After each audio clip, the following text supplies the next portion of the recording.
جو پس منظر تھا وہ کیا تھا اس جنگ کا، اور کس انداز سے جو ہے وہ اپنا حالات اور واقعات کو آپ دیکھتے ہیں؟ بتائیے۔ بسم اللہ الرحمن الرحیم، اللہم صلی علی محمد وعلی آل محمد وبارک وسلم۔ بہت شکریہ محترم جنید اقبال صاحب۔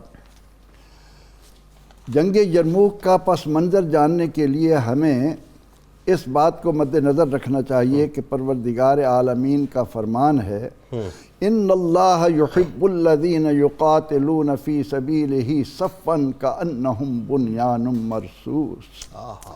وہ لوگ اللہ کے پسندیدہ اور اللہ کے محبوب ہیں جو سیسا پلائی دیوار بن کر اس کی راہ میں جہاد کرتے ہیں۔ پھر ان جہاد کرنے والوں کے لیے اللہ رب العزت نے فرمایا کہ حقاً علینا نصر المومنین، ہم نے مومنوں کی مدد اپنی ذات پر لازم کر رکھی ہے۔ پھر اللہ رب العزت فرمائے کہ ان ینصرکم اللہ فلا غالب لکم، اگر اللہ تمہاری مدد کو آ جائے تو کوئی تم پر غلبہ پا ہی نہیں سکتا۔ سبحان اللہ، سبحان اللہ۔ اور یہ بھی اللہ رب العزت کا فرمان ہے کہ لا تہنوا ولا تحزنوا وانتم الاعلون ان کنتم مومنین۔ تم نے اگر ایمان کو سنبھال رکھا ہے تو یاد رکھو تمہیں کوئی سستی اور کسی غم کی ضرورت نہیں، غلبہ تمہارا مقدر ہے۔ جنگ یرموک ابتدا تو وہاں سے ہو جاتی ہے جب رسول اکرم رحمت عالم صلی اللہ علیہ وسلم نے غزوہ خندق میں پتھر پر اپنی کدال مارتے ہوئے لوگوں کو بتا دیا تھا۔ پھر آپ صلی اللہ علیہ وسلم نے اپنی حیات طیبہ میں اسامہ کو لشکر کا امیر بنا کر رومی سرحدوں پر بھیجا۔ پھر غزوہ تبوک کو بھی یہی سبب تھے، لیکن اس کے بعد ہم دیکھتے ہیں کہ قرآن کریم نے جب یہ کہا کہ ایمان اگر تمہارے اندر موجود ہے اور ایمان نام ہے محمد عربی صلی اللہ علیہ وسلم پر فدایت کا، جنگ یرموک کو سامنے رکھتے ہوئے علامہ اقبال نے جو کہا کیا خوب تھا کہ اے ابو عبیدہ رخصت پیکار دے مجھے، لبریز ہو گیا میرے صبر و سکون کا جام۔ میدان جنگ ہے اور صحابہ کرام رضوان اللہ علیہ مجمعین اللہ کے دین کو غالب کرنے کے لیے جس انداز سے میدان میں اترے ہیں، وہاں ان کے نزدیک ایمان کیا ہے؟ یہ ایمان آج یرموک کو پڑھتے ہوئے، یرموک کے واقعات کو سنتے ہوئے ہمیں اس بات کو دل میں جگہ دینی ہے کہ ایمان کہتے کسے ہیں۔ ابو عبیدہ سے وہ کہتے ہیں کہ بے تاب ہو رہا ہوں فراق رسول میں، ایک دم زندگی بھی محبت میں ہے حرام۔ جانے دے رہے ہیں اور سامنے کیا ہے کہ شہادت کے مقام سے گزر کر جا کر آقا کا دیدار کریں گے۔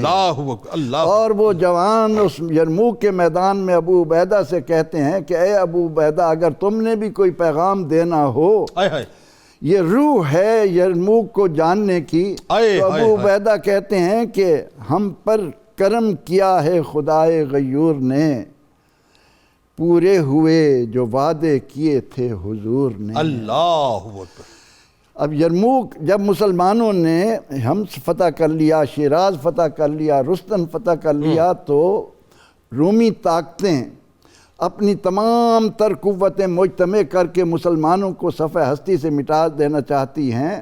ان میں جبلہ بن احم جس انداز سے لشکر لے کر آتا ہے، دیگر سردار ان کے سپہ سالار آتے ہیں، تو ان کے مقابلے میں سیدنا فاروق اعظم رضی اللہ عنہ نے اس مہم کو، جسے سیدنا صدیق اکبر رضی اللہ عنہ نے، یہ بات بھی ہمیں جاننا چاہیے کہ نبی اکرم رحمت عالم صلی اللہ علیہ وسلم نے ہرقل روم کو خط لکھا تھا۔ جی بالکل۔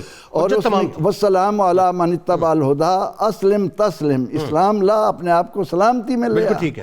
تو صدیق اکبر رضی اللہ عنہ نے اسی مہم کو آگے بڑھایا اور آپ سے کہا گیا کہ آپ یہ لشکر نہ بھیجیں، مدینہ منورہ کے حالات ایسے ہیں، لیکن صدیق اکبر رضی اللہ عنہ بھی تو واقف اسرار نبوت تھے، وہ جانتے تھے کہ نبی اکرم رحمت عالم صلی اللہ علیہ وسلم کی زبان اقدس سے جو بات نکلی ہے اس کو پائے تکمیل تک مسلمانوں کی ذمہ داری ہے، ہم اس کو پہنچائیں گے اس کے انتہا تک. تو انہوں نے اس کے لیے مسلمانوں کو دعوت دی، خطوط لکھے. پھر مدینہ منورہ مسلمانوں گروہوں سے، قبیلوں سے بھر گیا، ایک جذبے کے ساتھ مسلمان جمع ہوئے. اور پھر عہد فاروقی میں جو فتوحات کا سلسلہ شروع ہوا، وہ جا کر یہ یرموک اردن اور اسرائیل کے درمیان ایک دریا ہے، بالکل ٹھیک، اور اس کے کنارے یہ رومی جسے جارڈن سی کہا جاتا ہے، اسے یہاں رومی اتنی تعداد میں مسلمانوں کے خلاف جمع ہوئے کہ 18 میل کا احاطہ. 18 میل، یہ بڑی اہم ترین بات ہے. یہ 18 میل کا ایریا کتنا بڑا ہے پروفیسر صاحب؟ ذرا یہ بعض لوگوں نے تو یہ لکھا ہے کہ 60 لاکھ رومی. اچھا، اس کے مقابلے میں مسلمانوں کی تعداد 40,000 یا 60,000 بتائی گئی ہے. اور اس میدان میں جب یہ تمام سپہ سالار اکرمہ بن ابو جہل، ابو عبیدہ، حضرت خالد بن ولید، حضرت زبیر بن عوام رضی اللہ تعالیٰ عنہ، حضرت عبداللہ ابن زبیر رضی اللہ تعالیٰ عنہ، حضرت عبد الرحمن بن ابی بکر رضی اللہ تعالیٰ عنہ، جی ہاں، یہ حضرات جمع ہوئے اور اس طرح سے اس جنگ کا آغاز ہوا. حضرت فضل بن عباس رضی اللہ تعالیٰ جی عنہ، ہاں، جو بڑے بڑے جلیل القدر صحابہ رضی اللہ تعالیٰ عنہ، بلکہ سیدنا حضرت ابو سفیان رضی اللہ عنہ آنکھوں سے معذور ہونے کے باوجود اپنے 2 بیٹوں کے ساتھ موجود تھے. اور یہ انہی کا پھر مشورہ تھا. اس بات کو آگے بڑھاتے ہیں ہم.